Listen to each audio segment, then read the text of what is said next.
I wanted to talk to you all about this fairly new rhinoplasty trend that's been going on called preservation rhinoplasty. Now, interestingly, preservation rhinoplasty is not new. It was first described many, many decades ago, and it's been kind of resurrected over the last little bit. And it's an interesting technique, and I just wanted to show you a little bit about what is done in preservation rhinoplasty and what advantages that has.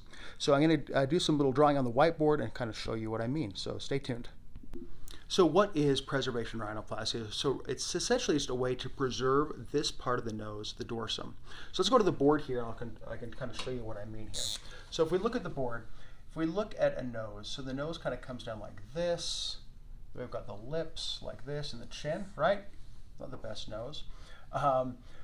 With the nose, the nasal bones kind of end here, and then the rest of this is cartilage. So the nasal bones kind of are right here, and then there's the cartilage that kind of makes up this lower part of the nose, okay? So if you can see that. So if somebody's got a big bump on their nose, so let's say they've got this big bump right here that they want to take down, and maybe they want it to be more like this. They want a nice natural curvature right here, okay? The way that we typically address that is that we take this bone right here and cartilage here off. So we just directly cut it off. So an analogy might be, if you think about a tree, so if we've got a tree here, say you've got this nice beautiful pine tree here. This is like my 3rd grade learning how to draw a tree, right? And let's say that tree's too tall, we want to take that down. So one of the ways that we could take it down is we could chop it off right here now, right? So now we've got a tree that is only this tall instead of this tall, right? So if we kind of look at it that way, that's one way to think about how to shorten the tree. Same thing is true with the nose. We can chop off this portion right here, and it's gone. So if we were to look at this from a slightly different view, if we were to look at the nose from this view, right here, from the bottom up, so the nostrils would be here, like that from the nose. If we look further up here where the nostrils aren't, we can think about the bone just being here. So if we're looking at the dorsum of the nose, the way that we typically take that off is we just chop this off. So now we're left with the bone right here, the septum right here, the bone here. So again, this is the bone of the nose, bone, and this is the septum. This is traditionally how we do it, is that we take the top off right here, okay? The problem with that is when we take the top off like this, we go from this picture to this picture here, it leaves this section right here, which, for lack of a better term, we typically call an open roof deformity. So that open roof deformity then needs to be addressed because we don't want a gap here. This gap right here can cause troubles. So the way that we address that is we make a little cut in the bone here and a cut in the bone here. And by doing so, we reposition those bones. So instead of being here, they move over and they're sitting right against like this. So that's how we close the gap, is we make these little bony cuts right here, these little osteotomies right there, and that's what narrows the bone down. Well, with the preservation approach, we do that a little bit differently. Instead of doing it like this, what we do is if we look at our nasal dorsum again here, like so, instead of taking it down by directly removing the bump from the top, that's just a little too asymmetric here.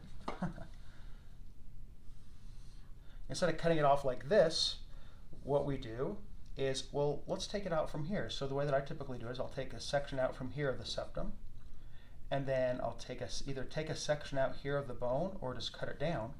So imagine now that we've removed this section of bone on the sides here.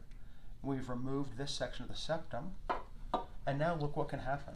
We've freed up this whole bony cap right here. This section, I'm just going to kind of put this red dot around it.